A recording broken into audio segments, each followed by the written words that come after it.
I hope सभी ठीक होंगे। आप लोगों का स्वागत है मेरे यूट्यूब चैनल में। आज मैं फिर से आई हूँ किसी एक और टॉपिक को लेकर के आप लोगों के बीच में। लास्ट मेरा जो टॉपिक था वो था धारा 156(3) को लेकर के कि किस तरीके से आप कोर्ट में जाकर के अपनी एफआईआर दर्ज करा सकते हैं यदि कोई भी पुलिस अधिकारी या उससे सीनियर ऑफिसर आपकी बात को नहीं सुन रहा है। तो आपके पास जो एक मात्र ऑप्शन बचता है वो है न्यायालय। उसी के ऊपर मेरा आज एक और वीडियो है, उसी को लेकर के कि प्रार्थना पत्र कैसे लिखें। शिकायत लेकर के जब आप जाते हैं तो सबसे पहले शिकायती पत्र आप लिखते हैं, उसको किस तरीके से लिखा जाए ताकि आपकी शिकायत अच्छे से दर्ज भी हो और उसमें आपको न्याय भी मिल सके।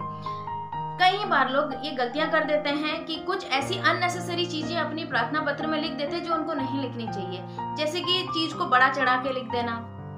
चलिए थोड़ा बहुत चल जाता है और जो जेन्युइन है वो चीजें फिर उससे दब जाती है। दूसरी बात ये हो जाती है उसमें कि अगर कोई पीड़ित है और उसके साथ कोई चीज घटित हुई हो, कई बार ये होता है दो पक्षों में झगड़ा हुआ तो दोनों में से क्रिया प्रतिक्रिया दोनों ही आती है, ये सभी को पता है। लेकिन जब हम अपना प्रार्थना पत्र लिख देते हैं उसमें सारी चीजें हम ये खोल देंगे कि मैंने उसको कुछ कहा, उसने मुझ पे वार किया, लेकिन मैंने भी उसको पीटा, ये मुझे करना पड़ा और ये उस समय जो सिचुएशन थी वो ऐसी थी कि ये सारी चीजें हो गई।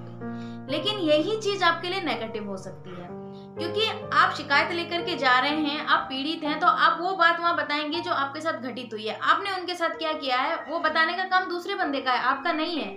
लेकिन कई लोग समझते हैं कि अगर हम ये चीजें लिखेंगे तो पुलिस हमें समझेगी या कानून हमें समझेगा, लेकिन ऐसा नहीं है। हो सकता है कि आपकी इन चीजों पे रिपोर्ट दर्ज हो जाए और उसके बाद न्यायालय में आपका वाद आ जाए।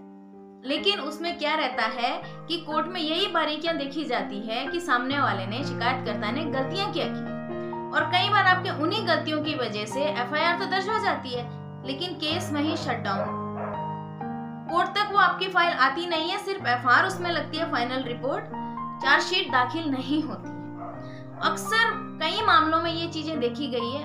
और अगर किसी सर्कमटेंसेस में वो एफआईआर दर्ज हो जाती है, चार्जशीट भी कोर्ट में फाइल हो जाती है, तो वहां पर भी आपकी वो बारीकियां देखी जाएगी कि आपने अपनी एप्लीकेशन में, अपने प्रार्थना पत्र या अपने शिकायती पत्र में ऐसा क्या कमी कर दी है जिससे कि जो भी अपोजिट पक्ष की पार्टी है या उनके वकील साहब हैं वो किस तरीके से वो आपके उस एप्लीकेशन पे दूसरे को बचा सके।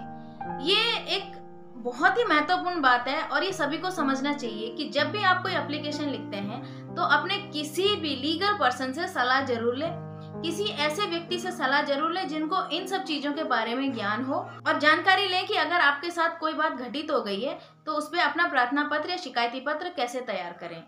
इन चीजों से जो है आपको न्याय भी मिल जाएगा और आप उन चीजों को आगे कंटिन्यू भी कर सकेंगे, क्योंकि आप लोगों को पता ही है कि अगर आप किसी पे आरोप लगाते हैं तो उसको साबित करने का भार भी उसी व्यक्ति के ऊपर होता है जो आरोप लगाता है। आपके आरोप कितने सही है, देखिए ये तो न्यायालय का मुद्दा है, ये पुलिस नहीं बताती है। पुलिस सिर्फ आपकी रिपोर्ट दर्ज करती है और उसकी जांच करके वो न्यायालय में भेज देती है। इसलिए इन बारीकियों को ध्यान में जरूर रखें। कई बार लोग क्या करते हैं, पूरी राम कथा अपनी एप्लीकेशन में लिख देंगे कि मेरे साथ ये हो गया, फिर मैं यहाँ गया, छोटी छोटी चीजें, बड़ी बड़ी चीजें, उससे कुछ नहीं होता है, उससे सिर्फ आपका भी समय बर्बाद हुआ है और सामने वाले को समझने में भी बड़ा टाइम लग जाएगा। और कई बार ऐसे शब्द हम उसमें लिख देते हैं जो हमारे बहुत नेगेटिव होते हैं। जब भी आप कोई एप्लीकेशन लिखो बहुत ही संक्षिप्त और कम शब्दों में, और वो शब्द लिखो जो आपके साथ घटित हुआ है, उसको कंप्लीट करो ताकि आगे जो अधिकारी आपकी एप्लीकेशन को देख रहे हैं उनको अच्छे से समझ में आ जाए और आप सिर्फ वही बातें लिखें जो घटित हुई है, जो सही है।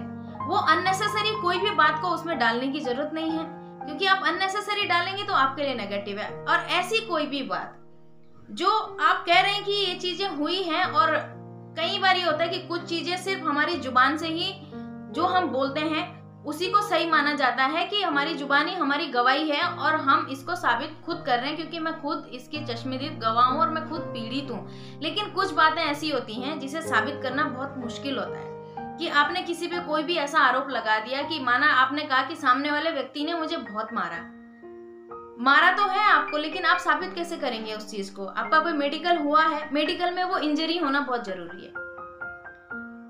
लेकिन अगर आप कहेंगे कि मुझे सामने वाले ने एक थप्पड़ मारा, तो उसके लिए आपको मेडिकल की जरूरत नहीं होती। थप्पड़ में कोई इंजरी नहीं होती है, बस उसमें आपका काम हो जाएगा। लेकिन अगर आप ये कहते हैं कि मेरे यहाँ चोट लगी थी, मेरे यहाँ से खून बह रहा था, वहां से बह रहा था, तो उसके लिए आपका मेडिकल होना बहुत जरूरी है। आप ऐसे ही किसी पे झूठा आरोप नहीं लगा सकते हैं। तो ये थी मेरी एप्लीकेशन को लिखने की बारीकियां, इस पे आप ध्यान दीजिए।